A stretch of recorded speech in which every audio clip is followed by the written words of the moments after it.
ഭയങ്കര സംഭവമല്ലേ വെച്ചാ. വീണ്ടും തൃക്കുന്നപ്പുഴ വീട്ടിലൊരു കല്യാണത്തിന് പോയേക്കാണ് കേട്ടോ. കല്യാണത്തിന് പോകുന്നത് എപ്പോഴും ഒരു അടിപൊളിയായിട്ടുള്ള കാര്യമാണല്ലോ. തലേ ദിവസം വൈകുന്നേരം ഞങ്ങൾ എത്തിയിട്ടുണ്ട്. ഒപ്പനയും കാര്യങ്ങളൊക്കെ നടക്കുന്നുണ്ട്. നമ്മുടെ തൊട്ടിപ്പുറത്തെ വീട്ടിലെ സൂഫിയാന്റെ കല്യാണമാണ്. സൂഫിയ തൊട്ടപ്പുറത്തെ വീട്ടിലാണെങ്കിലും അധിക സമയവും നമ്മുടെ വീട്ടിലുണ്ടാവുന്ന ഒരാളാണ് കേട്ടോ. പഠിക്കാൻ പോകുന്നതിനും അനിയത്തിമാരുടെ കല്യാണത്തിനൊക്കെ മുന്നേ. അപ്പം ഞങ്ങൾ 3 പേരും കൂടെ കൂടിയിട്ട് ഒരു നല്ല ഗിഫ്റ്റ് ഒക്കെ മേടിച്ചിട്ടുണ്ട്. ഞങ്ങൾ സ്റ്റേജിൽ കയറി ഞങ്ങളെ കണ്ടപ്പോഴേ അവളുടെ കണ്ണൊക്കെ നിറയാൻ തുടങ്ങി. അത് കണ്ടപ്പോൾ അനിയത്തിമാരാണെങ്കിൽ പൂര കരച്ചിലുമായിരുന്നു കേട്ടോ. തിരിച്ചിറങ്ങി വന്നിട്ട് 2 പേരും നല്ല അസലായിട്ട് കരച്ചിലായിരുന്നു. എന്ന് വെച്ച് കഴിഞ്ഞാൽ ഇവിടെ വരുമ്പോൾ അത്ര പ്രശ്നം ഉണ്ടായിരുന്നില്ല. പക്ഷെ സ്റ്റേജിൽ ഇവൾ ഒരുങ്ങിയൊക്കെ ഇരിക്കുന്നത് കണ്ടപ്പോഴത്തേക്കിനും 2 പേരും കൂടെ അങ്ങനെ കരച്ചിലങ്ങോട്ട് തുടങ്ങി. എന്നാലും സൂഫി ഞാൻ ചോദിച്ചു, നിങ്ങളൊക്കെ കെട്ടിപ്പോകുമ്പോൾ നിങ്ങൾക്ക് ഇതൊന്നും ഉണ്ടായിരുന്നില്ലേ എന്നൊക്കെ.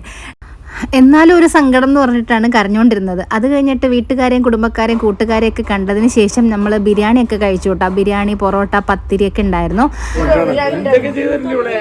ഇതെന്റെ കൊച്ചാപ്പാണ് കേട്ടോ. എന്നെ കുറിച്ചുള്ള വിശേഷം പറയാണ്.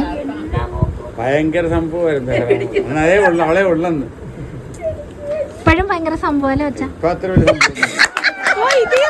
രാത്രി ഒരുപാട് നേരം കൊച്ചാപ്പ സംസാരിച്ചിരിക്കുകയായിരുന്നു. എല്ലാവരും കല്യാണത്തിന് വന്നതാണ്. രാവിലെ ബ്രേക്ക്ഫാസ്റ്റ് ഒന്നും കഴിക്കാണ്ട് ബിരിയാണി കഴിക്കാൻ പോകണമെന്ന് വിചാരിച്ചെങ്കിലും സുക്കേന മാമിയുടെ പ്രത്യേക നിർബന്ധപ്രകാരം നമ്മൾ ബ്രേക്ക്ഫാസ്റ്റ് കഴിക്കാൻ പോയി. പത്തിരിയും പൊറോട്ടയും ബീഫ് കറി ആയിരുന്നു. ഈ ഖടാക്കടിയന്മാരെ ഒരു മത്സരത്തിന് റെഡിയായി നിൽക്കുവാണ്. ബിസ്ക്കറ്റ് കടിക്കാൻ വേണ്ടിയിട്ടാണ് കേട്ടോ. രാവിലെ എല്ലാവരും ധൃതി വെച്ച് കല്യാണത്തിൽ ഒരുങ്ങുമ്പോഴത്തേക്കിനും കുട്ടികൾക്ക് പുള്ളകളിയാണ്. അതിൻ്റെ ഇടയ്ക്ക് ഞങ്ങളാണ് കേട്ടോ ബിസ്ക്കറ്റൊക്കെ കെട്ടിയിട്ട് കൊടുത്തത്. ഒരേ നിർബന്ധമാണ്, എന്തെങ്കിലും കളിക്കണം, ബിസ്ക്കറ്റ് കെട്ടിയിട്ട് അങ്ങനെ ചെയ്തതാ ഇങ്ങനെ ചെയ്തതാന്നൊക്കെ പറഞ്ഞിട്ട് അങ്ങനെ എല്ലാത്തിനും ബിസ്ക്കറ്റൊക്കെ കെട്ടിയിട്ട് കൊടുത്ത് ഒരു വിധത്തിൽ എല്ലാത്തിനെയും കൊണ്ട് തിരിപ്പിച്ചിട്ടുണ്ട്. ഇക്കായും അനിയന്മാരും പിള്ളേരും കൂടെ കാറിൽ പോയി. വേറെ വലിയ കാറില്ലാത്തത് കാരണം ഞങ്ങൾ സ്കൂട്ടിയിലും പോകാമെന്ന് വിചാരിച്ചു. അപ്പോൾ ഞങ്ങൾ 2 സ്കൂട്ടിയിലായിട്ട് പോകുന്നുണ്ട്. നമ്മുടെ റിലേറ്റീവ്സ് ഒന്നും അല്ലെങ്കിൽ പോലും അതിനേക്കാളും നമ്മൾ കമ്പനി ആവുന്ന കുറച്ച് ആൾക്കാരുണ്ടാവില്ലേ, അതിലൊരാളാണ് കേട്ടോ സൂഫിയ. അപ്പോൾ വീണ്ടും സൂഫിയ നല്ല സുന്ദരി കുട്ടിയായിട്ട് റെഡി ആയിട്ട് നിൽക്കുന്നുണ്ട്. അപ്പോൾ കല്യാണം കഴിക്കാൻ വേണ്ടിയിട്ട് സ്റ്റേജിലേക്ക് പോവാണ്. നിക്കാഹൊക്കെ ഓൾറെഡി കഴിഞ്ഞിട്ടുണ്ട് കേട്ടോ. അപ്പോൾ അവളുടെ ജീവിതത്തിൽ എല്ലാവിധ ഐശ്വര്യങ്ങളും ഉണ്ടാവട്ടെ എന്ന് ഞങ്ങൾ എല്ലാവരും ആത്മാർത്ഥമായിട്ട് പ്രാർത്ഥിക്കുന്നു കേട്ടോ.